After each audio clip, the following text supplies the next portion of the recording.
Student, goodwill classes में आपका बहुत बहुत स्वागत है। ये हम अपना नेक्स्ट क्वेश्चन करेंगे। यहाँ पर है, यदि पूर्ति पूर्णतया बेलोचदार हो तो मांग में परिवर्तन का संतुलन कीमत और मात्रा पे क्या इफेक्ट पड़ता है। देखिए, इसी का अपोजिट हमने लास्ट वीडियो में क्वेश्चन किया था।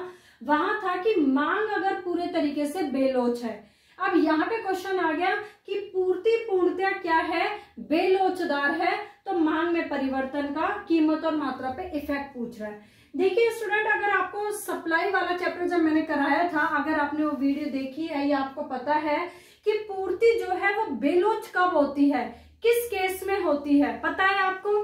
तो जो पूर्ति बेलोच होती है वो कौन सी वस्तु होती है, जो जल्दी खराब हो जाने वाली वस्तु है। जैसे मान के चलिए दूध है, सब्जियां हैं, अंडे हैं। अगर ये ऐसी चीज है जो उत्पादक इनकी पूर्ति ना बढ़ाता है ना घटाता है, हमेशा ज्यादातर क्या रखता है, स्थिर रखता है, क्योंकि ये टिकाऊ वस्तुएं नहीं होती हैं, ये जल्दी नष्ट हो जाने वाली वस्तु होती है। तो क्या होगा, इनकी कीमत मार्केट में बढ़ जाए तब भी वो उसी दर से सेल करता है, और अगर कीमत घट जाए तब भी, मतलब यहाँ पे प्राइस का कोई इफेक्ट नहीं पड़ता है। तो ऐसी वस्तु क्या होती है, उनकी पूर्ति क्या रहती है, बेलोच होती है। तो अब यहाँ पे पूर्ति बेलोच है और मांग में परिवर्तन आ रहा है। परिवर्तन मतलब एक बार वृद्धि और एक बार कमी, तब हमें अपनी कीमत और मात्रा पे क्या बताना है, इफेक्ट बताना है। तो देखिए, पहला पॉइंट हमारा क्या बनता है कि यदि पूर्ति पूर्णतया बेलोचदार हो तो हम पहले पॉइंट में देखते हैं मांग में वृद्धि करेंगे तो क्या इफेक्ट पड़ेगा। तो पहले कर्व देखते हैं, ये संतुलन कीमत और ये संतुलन मात्रा। बताया था जिसके बारे में भी आ जाए लोच या बेलोच, उसकी लाइन नहीं बनानी। जिसके बारे में परिवर्तन वर्ड दे रहा है हमेशा आपका उसका बनेगा। तो सॉरी, यहाँ पे ये एसएस नहीं बनेगा, सिर्फ क्या बनेगा आपका, यहाँ पर डीडी बनेगा। ठीक है, जिसके बारे में भी बोल रहा है परिवर्तन, तो इस वाले जो कर्व में बनेगा वो ओनली क्या बनेगा स्टूडेंट, डीडी। डीडी मतलब डिमांड कर्व बनेगा, सप्लाई नहीं बनेगा। अब पहले पॉइंट में हमें क्या दिखाना है, मांग में वृद्धि करके दिखाना है। तो देखिए भाई, मांग में वृद्धि ऊपर की तरफ होती है, हमने ये वृद्धि कर दी। अब मांग में वृद्धि कर दी, अभी मांग में वृद्धि करने के बाद अब कीमत और मात्रा हमें कैसे पता चलेगी कि क्या है। देखिए, मैंने अभी आपको यहाँ पर बताया कि जब पूर्ति बेलोच है तो बेलोच का मतलब हो गया कि जो सप्लाई है वो इनइलास्टिक है, मतलब उसमें ना वृद्धि हो रही है ना कमी हो रही है, उसकी जो मात्रा है वो स्थिर है। तो हम पहले से ही इसकी मात्रा स्थिर करके दिखा देते हैं ये। ठीक है भाई, हमने मात्रा स्थिर कर दी।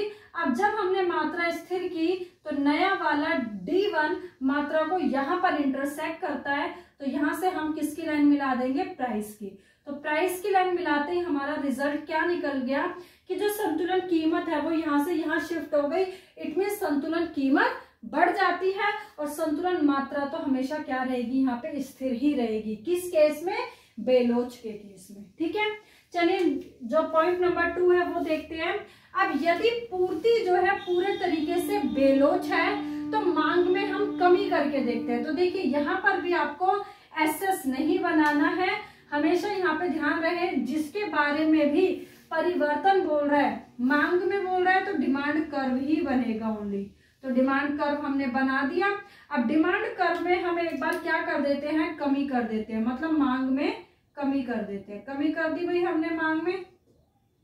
अब मांग में कमी कर दी, वही सेम चीज है, संतुलन कीमत तो क्या रहेगी हमारी, स्थिर ही रहेगी, हमने स्थिर दिखा दी। अब जहां पर ये संतुलन कीमत स्थिर है, अब ध्यान रखना यहां से मत मिला देना, यहां से मिलाना है, क्योंकि संतुलन कीमत तो आपकी स्थिर है। अब प्राइस की लाइन हमें निकालनी है, तो जहां पे नया वाला D1 क्वांटिटी को इंटरसेक्ट कर रहा है, यहाँ पर भी हमने देखा था कि नया वाला D1 जहां क्वांटिटी को इंटरसेक्ट कर रहा था वहां से प्राइस की लाइन निकाली थी। यहाँ पे भी नया वाला D1 जहां पे क्वांटिटी को इंटरसेक्ट कर रहा है वहां से प्राइस की लाइन निकालते हैं, तो संतुलन कीमत घट जाती है और मात्रा तो हमारी क्या रहेगी, स्थिर ही रहेगी।